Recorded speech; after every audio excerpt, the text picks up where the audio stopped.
right. Now billions of dollars want to be borrowed from the White House to help feed and house them. Where the kids here in our country? Not just in this neighborhood, but in our country. All these kids, really? Why can't they go back? I'm sorry that the parents are in poor living conditions or surroundings or whatever's going on out there. I don't care. I care about what's going on right here in my own backyard, my neighborhood. Am I the only one in this community that's out here that watches the news in the morning? Oh my God. I feel alone right now in this, and I'm very saddened by it. All right, folks, welcome to Gimme 5. We played that bite for you earlier. That was out of Houston, Texas, an African-American woman saying, send the kids home. I'm sorry. What about our kids? What about our situation here? Where's everybody else speaking like me? Well, there are more and more, especially African-Americans, not especially African-Americans, but there are more and more African-Americans speaking up and speaking out and very unhappy with the policies of Barack Obama regarding this whole immigration crisis and how he's handling it and wanting almost $4 billion more. They're saying, what about us? What about our lives? What about our communities? What about our kids? And here's some reaction from Barack Obama's old hometown of Chicago, Illinois. Watch.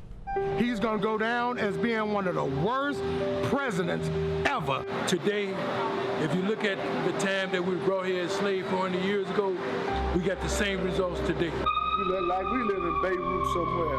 Ambulance, fire department, police running up and down the street, all around our community. Oh, my block is always dark. Dark. Even on the sunniest day. I can't go outside and play. On my block. On my block. On my block. On my block. You know, you would think the media would be all over this, right? You'd think this would be plastered all over ABC, CBS, NBC, CNN all day long. The African-American community speaking out against Barack Obama. Well, we can't have that on the mainstream media. We can't have the African-American community heard if they're speaking out against Barack Obama. You know, if this was George Bush and they were protesting him, oh, yeah, they'd be guests. They'd be lining up. They'd be getting that woman from Houston. Her face would have been on every TV set in America. You would know her name. They don't care. No, they don't care because Obama can't be wrong. He's black, right? These black people must be wrong about Obama. Don't you get it? Next. Do something for our children. Have the same love for these young people like you got for the ones across the border, and you want to save them. President Barack needs to pay attention to Chicago. If he cannot pay attention to Chicago and the African-American community, he needs to resign. Here we got a mayor in our city and our president of the United States who have passed legislation and have given up funding to create opportunities for new citizens to come into the United States, ignoring people who've been born and raised here. Wow. One of them wants Obama to resign. They're complaining about the request for $4 billion. What about people who are born and raised here?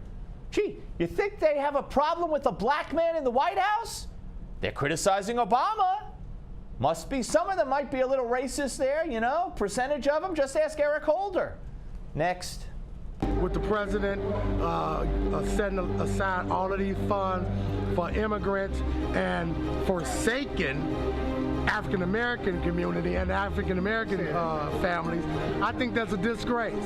And Barack is from the heart of 55th in the city of Chicago. He saw this as a state senator, and he did not pay attention then. All right, and let's finish up with this one. Mr. President, we're asking for you. You're spending billions of dollars in Texas, but we got a problem here in Chicago. We will not stand by this here and keep letting this senseless killing and shooting happening in our community. Again, as I say, he will probably go down as the worst president ever elected.